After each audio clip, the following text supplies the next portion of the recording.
Ignacio Chamorro, que es director ejecutivo de Flexil y presidente también de Idea Pyme. Ignacio, ¿cómo te va? Muy buenos días. Gracias por acercarte acá a los estudios de la radio. ¿Qué tal? Buenos días, Cris. Un gusto que me hayan invitado. Un placer para mí estar con ustedes. Gracias, Nacho. Contanos primero qué es Flexil, ¿no? Primero, como tu rol de director de una compañía, de una empresa pyme. Bueno, Flexil es una empresa industrial muy tradicional en Argentina, metalúrgica, que fue fundada por mi padre hace 37 años, así que es una empresa bien familiar. Y bueno, yo con el rol de segunda generación, en este momento estoy a cargo del rol más ejecutivo de la empresa. Y bueno, es una empresa que fabrica juntas y productos para sellado que se utilizan en industrias de proceso, principalmente industrias que muevan fluidos, y como tal los clientes principales, podríamos decir, por un tema de consumo y demás, son las empresas energéticas. Uh-huh. Así que últimamente estamos con un mercado muy alborotado, muy movido, muy río revuelto, podría decirse. Venimos de una salida de la pandemia bastante traumática, precios internacionales de los commodities subiendo fuerte, y eso impacta primero en nuestros clientes que por un lado tienen precios más altos de sus productos, pero por otro lado nosotros también tenemos costos mucho más altos de las materias primas, que son principalmente metales. Y bueno, eso ha generado, digamos, alta demanda, el desarrollo de vaca muerta, que es algo que ya venimos escuchando en todos los medios, en todas las radios. ¿Se empezó a reactivar? Eso ya viene reactivado desde hace un tiempo. Digamos que había arrancado fuerte desde 2017, yo diría que había arrancado fuerte el desarrollo en vaca muerta. Después, con el cambio de gobierno y reglas de juego y demás, se frenó un poquito, pero después volvió a reactivar nuevamente. Así que eso está muy bien. Lo malo, podríamos decir, en este momento es que estamos con muchísimas dificultades con las importaciones, y nosotros para producir necesitamos insumos importados. Y bueno, es algo que al mercado nuestro hoy es un problema bastante recurrente en casi todas las empresas de productos, ¿no? O sea, las empresas de servicios, dentro de todo, la van piloteando porque, bueno, no necesitan tantos insumos importados, pero nosotros para producir sí, y hoy por hoy es un tema. ¿Qué productos necesitas importar para poder agregarle valor? Porque encima vos sos una metalúrgica, sos una industria que agarra una materia prima y la transforma, le agrega valor y la comercializa. Correcto, así es. Y vos lo dijiste, metales principalmente, o sea, en Argentina, bueno, no sé si la gente, todo el mundo sabe, pero en Argentina se producen laminados de acero al carbono, digamos, de chapa de hierro, podríamos decir, hablando mal y pronto, pero no se producen inoxidables. Uh-huh. Aceros inoxidables son todos importados, y en nuestro producto va mucho acero inoxidable, y después otros productos aledaños que ya no serían metales, que también son importados, grafito y otros plásticos especiales y demás que no se fabrican en Argentina. Amén de que también hay maquinarias, repuestos de maquinarias, etcétera, ¿no? Que eso ya es en todas las industrias. Uh-huh. Creo que también ocurre, no es solo en la nuestra. Y, a ver, en algún momento, porque hoy vos estás dirigiendo la compañía que fundó tu papá, en algún momento de este revuelo, de río revuelto que vos dijiste, ¿sentiste miedo de tener que frenar la fábrica X cantidad de tiempo por no tener insumos? Bueno, está vigente el problema. Uh-huh. O sea que yo diría que si sos empresario pyme en Argentina y tenés miedo, no vas a durar mucho en este mercado. Pero bueno, yo no diría que miedo es la palabra, es un poco frustración, me parece, ¿no? Porque la verdad que si una empresa industrial tiene que fabrica, que agrega valor y que, digamos, por supuesto, emplea gente y sostiene un montón de familias, tiene que, digamos, de alguna manera estar todo el día pendiente haciendo trámites y rogando, porque en definitiva uno está, ya no hay un interlocutor claro a quien solicitarle las cosas, pero uno tiene que llenar formularios y demás, y después hacer reclamos online para ver si lo autorizan a importar, ¿no? O sea que en vez de estar pensando, perdón que te interrumpa, Nacho, uh-huh, me indigna un poco, que en vez de que vos como empresario en vez de estar pensando cómo hacer tu empresa más rentable, cómo hacer tu empresa más competitiva, cómo hacer tu empresa un lugar mejor para tus empleados, estás rogándole a un X que no sabes bien quién toma la decisión para que te dejen entrar los insumos y poder trabajar. Sí, así es. Igual no quiero ser 100% pesimista, o sea, así es, pero también todo lo otro también lo hacemos. Tenemos que hacer todo, tenemos que hacer que la empresa sea más competitiva, innovar, hacer los procesos más automatizados, exportar en la medida de las posibilidades. Nosotros exportamos, tenemos también una sucursal, escuchaba el micro anterior, y tenemos también una sucursal en Perú que también reviste un montón de dificultades internacionalizar una pyme, así que lo hemos hecho. Hace 3 o 4 años que abrimos esa sucursal, y por supuesto que no es un mega caso de éxito. Estamos luchándola, peleándola, como en Argentina también, intentando crecer, pero bueno, ahí estamos. Hacemos el esfuerzo, el intento de progresar y de crecer como empresa, y lo vamos a seguir haciendo, y queremos hacerlo acá. Esa es la realidad. Queremos hacerlo en Argentina, y deberían ser un poco más fáciles las cosas para los que agregamos valor. Pero bueno, ya la mala es que no es nada fácil acá, la buena es que ya lo sabemos y ya la vivimos muchas veces. Y Nacho, a ver, ya para ir cerrando el tema de esto de las importaciones y meternos en otros temas, ¿cómo pensás que se va a solucionar? Porque el país todavía no tiene los dólares que necesita para poder resolver este problema de importación y exportación. Por suerte vos nos contás que tenés una empresa que puede exportar o que exporta y que tiene otras facilidades de las que no exportan y solamente importan. Pero ¿cómo ves el panorama de acá a los próximos meses? Lo veo complicado. Actualmente cambió el sistema de solicitudes de importación a un sistema que se llama CIRA ahora, que hay que pedirlas, y por lo que yo vengo viendo en las distintas cámaras donde participo, son muy poquitas las que han salido de todas las que se han presentado. Digamos, uno necesita esa aprobación, digamos, de ese documento para poder importar. Después también tiene otras barreras para poder pagar, pero por lo menos si no tenés ese documento aprobado no podés importar, así que lo veo difícil. El gobierno va a tener que tomar una decisión. Me parece que así como estamos hoy, hasta el cambio del gobierno no va a aguantar la economía. Me parece que algo va a tener que, alguna decisión va a tener que tomar.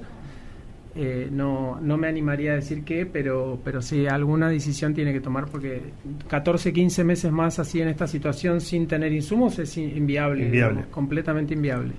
Y con respecto al pago, ¿cómo? Porque por lo que nos explican es que vos, por ejemplo, tenés ahí el documento que te permite importar.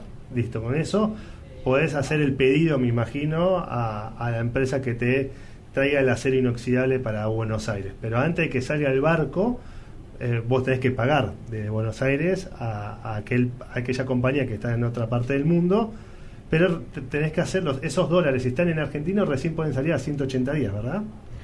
Sí, entonces, ahora con el nuevo sistema, o sea, hay dos cosas con el pago. Por un lado, tenés un cupo que impuso el Banco Central con sus resoluciones, que tiene que ver con lo que vos importaste el año pasado. Entonces vos no podés pagar hacia el exterior más de lo que importaste el año pasado, más un 5%, o lo que importaste en 2020 más un 70%, lo que dé menos.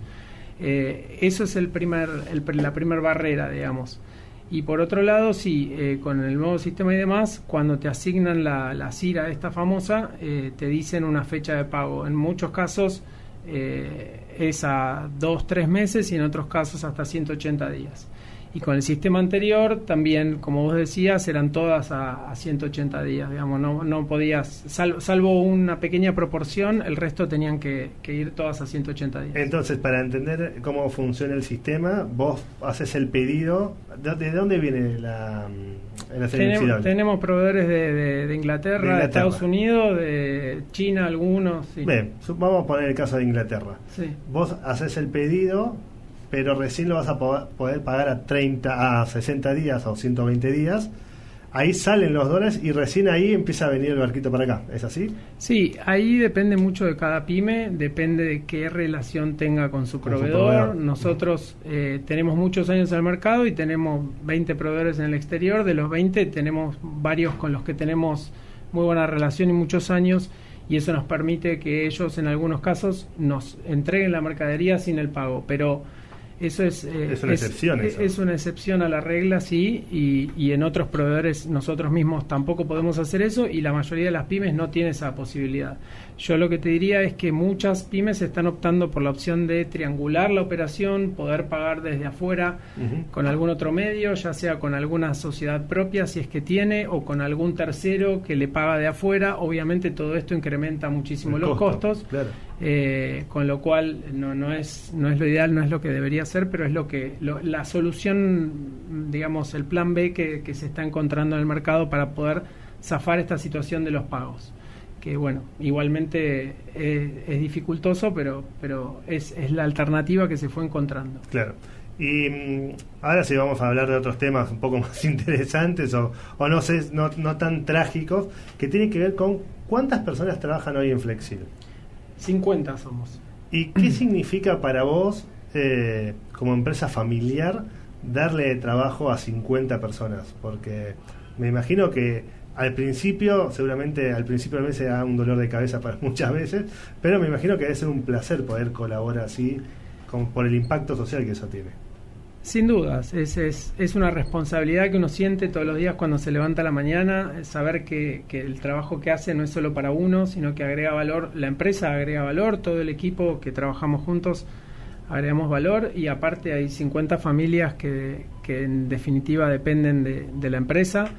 La verdad que es una responsabilidad, pero aparte a la empresa nosotros decimos que es un hijo más, ¿no? O sea, la verdad que los pymes, y sobre todo creo que en las empresas familiares hay un sentimiento extra, donde nosotros todos los días nos levantamos y le dedicamos todo, ¿no? Dejamos todo por la empresa, y la verdad que eso es emocionante, o sea, la verdad que sí, y aparte mucho más sabiendo que hay un equipo de gente atrás que depende de esta organización para su día a día, para vivir. Y nos contaste que están internacionalizando la empresa hacia Perú hace 3 años. ¿Cómo fue ese desafío? Porque me imagino que tenés ahora una parte de tu hijo en otra parte del mundo. Sí, muy difícil. Empezamos muy de a poquito, con una muy pequeña operación. Después de eso, meses o un año después que empezamos la operación de Perú, vino la pandemia. Perú fue uno de los países que más cerró, igual que Argentina. O sea que nosotros éramos una empresa naciendo y nos cerró la pandemia 1 año y pico, donde tuvimos que aguantar, básicamente. Así que volviendo a salir después de esa pandemia y incrementando un poco la operación, gestionando con idas y vueltas, o sea, viajando y demás. ¿Es fácil emprender en Perú? Digo, no a la distancia, sino ¿te la hacen fácil o hay mucha burocracia, es difícil? Yo creo que a nivel leyes, podríamos decir, es muchísimo más fácil que en Argentina. A nivel impuestos, porque no es, digamos, crear la empresa no es tan dificultoso. A nivel impuestos ni hablar, hay 2 o 3 impuestos y nada más. No tenés ningún tipo de restricción de movimiento de capitales, o sea, podés girar divisas cuando quieras y como quieras, no tenés restricciones de importación, de exportación, de lo que quieras, no hay ese tipo de dificultades. Yo creo que las dificultades más grandes están en que, como decían también en el bloque anterior, nosotros en Argentina tenemos una gimnasia de hacer negocios y de improvisar y de salir del paso siempre, tal vez digamos obligados por las distintas crisis y vicisitudes que pasamos en nuestro país, y eso por ahí en Perú no es tan fácil de encontrar, y entonces uno lleva una cultura empresaria, digamos, de una manera que se encuentra con otra. Creo que el cambio cultural es lo más difícil. Me parece igual que no es un tema de Perú nada más. Creo que instalarse en otro país, creo que las diferentes culturas el choque cultural, digamos, por decirlo de alguna manera, es lo que siempre marca una diferencia y uno tiene que adaptarse a esa nueva cultura, ¿no? Eso me parece que es lo más relevante. Pero se puede en Perú hacer negocios, hay muchas oportunidades, es un país que tiene mucho por hacer, mucho por crecer, y creo que en Latinoamérica en general, no creo que sea algo de Perú solamente, creo que en Latinoamérica en general hay mucho por hacer todavía. Es una pena que no crezcamos más rápido y que no seamos más constantes como países. Y cuando decidieron ir a Perú, ¿cómo fue esa decisión? Porque me imagino, primero elegir el país, bueno, vos nos decís que capaz que surgió una oportunidad, pero después cuando tomaron la decisión, es una empresa familiar, vos lo decías, tenés que tomar decisiones en familia y que además son socios, con lo cual cumplen ese doble rol. ¿Cómo fue ese momento? Bueno, fue un momento donde nos surgió la oportunidad de tener un capital para invertir. Queríamos de alguna manera diversificar un poco el negocio y no depender tanto de Argentina. Esta era una de las posibilidades, invertir en otro país. Bueno, tomamos la decisión, no fue fácil. Obviamente necesitábamos también la persona adecuada que iba a gestionar la operación de Perú, que iba a hacer que esa operación de Perú crezca de alguna manera. Teníamos esa persona, eso fue clave, porque tenés que tener una persona de confianza. De alguna manera es muy difícil que vos puedas internacionalizarte, instalarte en otro país y dejar a cargo de una muy pequeña empresa incipiente a una persona que recién conocés. Claro. Es complicado eso, entonces esta persona ya venía trabajando con nosotros hacía muchos años y o sea que una de las claves, además de las oportunidades y las ganas, siempre tener, entre comillas, un socio local, una pata local que ayude a desarrollar el negocio. No, en este caso estoy hablando de una persona que trabajaba en Argentina, un argentino que trabajaba con nosotros, que tomó la decisión, digamos, estaba entusiasmado con abrir ese negocio. Digamos, abrir el negocio en Perú. Como parte de la empresa, ¿no? Uh-huh. Aparte, sí, Perú era un mercado más o menos que conocíamos porque teníamos un distribuidor allá que era, de alguna manera, teníamos mucha confianza con ellos. Y entonces eso hizo que también conociéramos un poco ya previamente el mercado. Nosotros ya vendíamos en Perú, no era algo completamente desconocido para nosotros. Yo te quería preguntar lo siguiente un poco en relación con lo que hablábamos más temprano con Pablo, ¿no? Porque vos decías, si no hacemos algo, la economía no resiste. Y es toda una definición en sí misma. ¿Cómo hacen todos los días para salir a remarla con este pronóstico? Difícil. Tenemos problemas internos primero de que tal vez esperábamos determinado material, determinado insumo para tal fecha y eso se va corriendo y cada vez más. Entonces tenemos que improvisar. En algunos casos es posible, algunas cosas que por ahí importabas, decís, bueno, trato de fabricarlo acá. 80-90% imposible, porque como decía, son cosas que no se fabrican acá. Eso lo que hace es que nos tengamos que dar vuelta y decirle a nuestros clientes: señores, disculpen, pero está esta situación, no vamos a poder entregar en la fecha que teníamos comprometida, lamentablemente no están saliendo las autorizaciones para importar y bueno, vamos a reprogramar esta fecha para tal otra fecha estimada, porque tampoco tenemos certeza de qué fechas vamos a tener disponibles los materiales. Claro. Eso por un lado. Por otro lado, hasta ahora veníamos, Cris antes me preguntaba si no me había dado miedo la posibilidad de parar o frenar la empresa o esto o lo otro.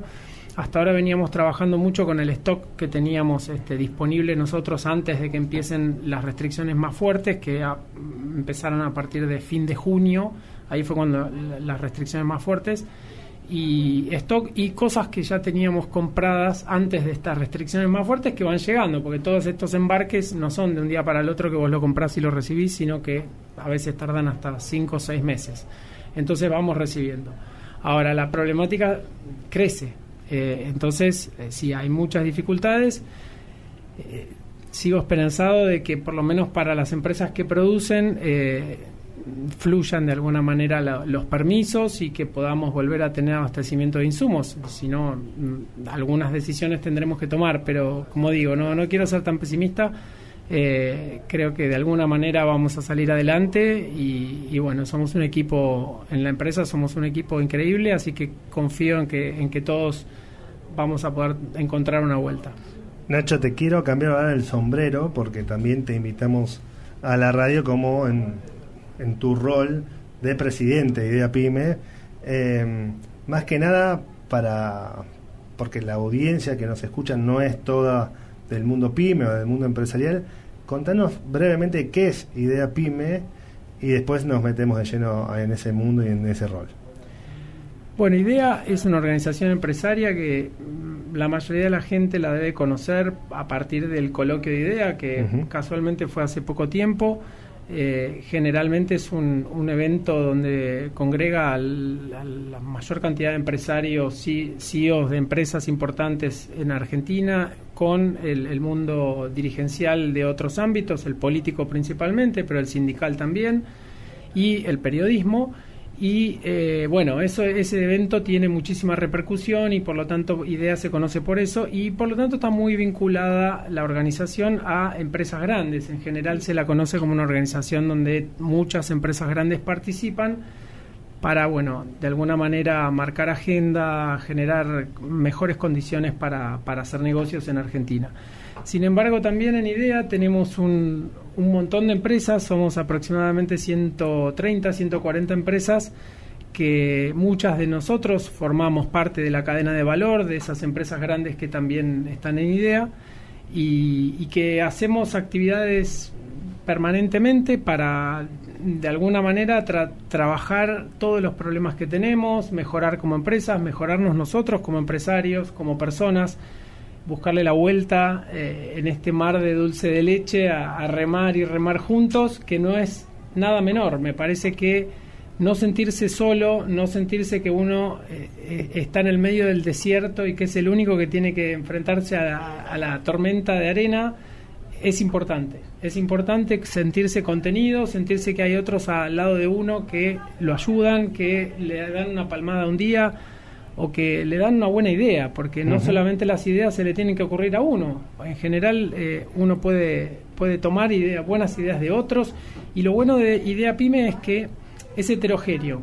Entonces, esto es bueno en muchos aspectos, porque uno se puede nutrir de otras formas de hacer las cosas, de otras industrias, de otros tipos de empresas. Muchas somos industriales, pero otras son de servicios, con lo cual uno aprende de otras ramas, ¿no? Y eso me parece útil también. Y Nacho, si vos tuvieses que marcar agenda pyme sobre los desafíos o las preocupaciones que tiene hoy el empresario pyme para que entre en una agenda pública, si tuvieses que elegir 3, ¿cuáles serían? Bueno, hoy sí o sí te voy a decir estabilizar la macro y hacer que por lo menos haya un flujo continuo o normal de capitales que permita comerciar medianamente libre, ¿no? Eso creo que hoy por hoy me parece que es lo uno, pero después, pensando ya un poquitito más en el mediano plazo... Perdón, lo urgente sería estabilizar la macro. Para mí sí, porque eso, digamos, la macro desestabilizada como está hoy, impide que haya comercio normal en Argentina. Hay restricciones para importar, pero también hay restricciones para exportar. Queremos exportar más, pero sin embargo hay restricciones para exportar. De hecho, en la entrevista que hicimos a la mañana nos decía Pablo, que fabrica autos eléctricos acá en Argentina, que decidió no exportar por el tipo de cambio. O sea que el tipo de cambio también afecta a la decisión de exportar o no exportar. Sí, seguro. Pero más allá de si estamos con un tipo de cambio alto o bajo, creo que en general que haya más libertad para poder comerciar. Eso me parece clave. Y la causa de todo esto es que la macro no cierra, digamos, ¿no? Me parece. Eso yo lo pondría como punto 1. Punto 2 yo pondría como el tema del empleo, ¿no? Me parece que al empresario pyme hoy, justamente es un tema que tocamos en el coloquio profundamente en una célula que yo estuve participando. El empresario pyme hoy tiene miedo a contratar. Miedo a contratar porque el día que se fue la persona, que se generó una desvinculación laboral por X motivo, si el celular no estaba en el recibo de sueldo, le vas en juicio y le ponen 3-4 veces lo que correspondería de la indemnización, simplemente porque no estaba el celular en el recibo de sueldo, o porque no estaba la cochera, o porque no estaba... Bueno, son todos casos que vimos, que escuchamos, que pasan todos los días, y bueno, estos y miles de otras cosas, y eso hace que hay una conflictividad laboral muy fuerte, ¿no? O sea, hay un incentivo muy fuerte para los empleados y para los abogados de los empleados que aprovechan la situación para judicializar la desvinculación laboral. Y entonces habrás escuchado en varios lugares que hay empresarios pymes que cierran porque 2 juicios y lo funden. Y a veces son empresas muy pequeñas que les hacen juicios por 5, 7, 10 millones de pesos y los terminan fundiendo. Entonces hay un miedo a contratar, hay un miedo a crecer, porque necesitas gente para crecer. Por supuesto. Entonces eso me parece que es un punto, yo diría, de los de mediano plazo, el más urgente. Y el tercero, vos me dijiste 3, yo diría el sistema impositivo argentino claramente. O sea, me parece que está para atrás. O sea, nosotros, por ejemplo, tenemos 4 o 5 millones de pesos de saldo a favor de ingresos brutos que no vamos a recuperar nunca. Claro. Por decirte uno solamente de los problemas. Y lo otro, lo complicado que es el sistema impositivo. O sea, es muy, muy complicado. Necesitas estudios que estén atrás de todas las leyes, el punto y coma, esto y lo otro. Nosotros por ahí somos una empresa muy formalizada porque le vendemos a empresas grandes y tenemos 100% en blanco y demás, y demás. Entonces tenemos un estudio contable que nos asesora, etcétera. Hay empresas más pequeñas que por ahí no, y que la hacen remando y con el contador de conocido y con esto y con lo otro, y seguro que están, digamos, fuera de la ley, porque es tan difícil el sistema que seguro que están fuera de la ley, y eso no tendría que ser así, tendría que ser mucho más sencillo. Primero, más sencillo, no estoy pidiendo que me bajen los impuestos, eso también tendría que ser, pero digo, por lo menos que sea más sencillo, que todo esté claro. Eso me parece que es clave. Nacho, muchas gracias por acercarte acá a la radio. Bueno, muchas gracias a ustedes por invitarme y bueno, un placer para mí. Fue Ignacio Chamorro, que es director ejecutivo de Flexil y presidente también de IDEA Pyme. Yani, nos vamos.